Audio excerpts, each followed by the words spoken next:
Thank you, Madam Chair. The right to self-determination remains foundational to international peace, justice, and human dignity. Its denial breeds resentment, fuels conflicts, and poses a threat to international peace and security. As a core principle enshrined in the UN Charter and reaffirmed through two covenants on civil and political rights and economic, social, and cultural rights, as well as in numerous UN resolutions, this right is a promise of freedom and equality for all people, irrespective of geography, religion, ethnicity, or political status. Yet, decades after its universal acceptance, millions around the globe, notably the people of Jammu and Kashmir and Palestine, still await the fulfillment of this promise. The continued suffering of these people serve as a stark reminder of the unfulfilled obligations towards them. Today, millions, including Kashmiris, are systematically deprived of their right to determine their destiny. As we discuss self-determination in this debate, we must renew our collective responsibility to eliminate the remnants of colonial and foreign occupations that deny people their legitimate rights. Madam Chair, on October 27, 1947, India forcibly occupied Jammu and Kashmir, initiating a brutal chapter in the region's history. Despite more than a dozen resolutions of the Security Council reaffirming and guaranteeing the Kashmiri people's right to self-determination, they continue to live under foreign occupation of India. In August 2019, India escalated its repression in occupied Kashmir through unilateral and illegal actions that amount to de facto annexation.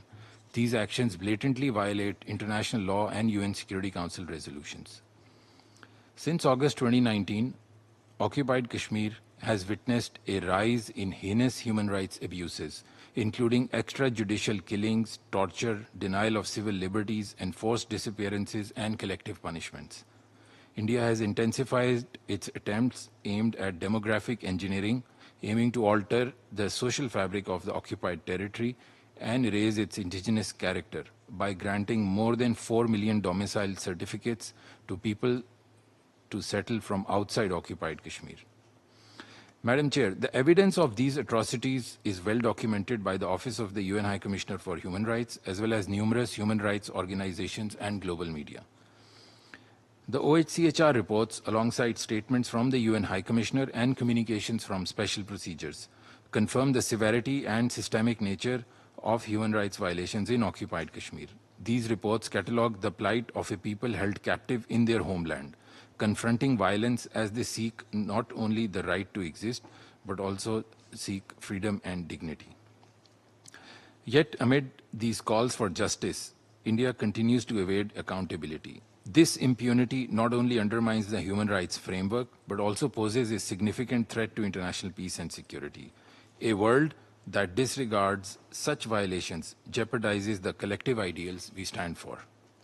We urge the UN, particularly the Secretary General and the Security Council, to take concrete actions towards enabling a plebiscite in Kashmir, as mandated by UN Security Council resolutions. The international community must hold India accountable and support the Kashmiri people's right to determine their future without interference, violence, or fear. The Pact for the Future reaffirmed realization of self-determination for all, enabling a global order where justice, equality, and rule of law prevail.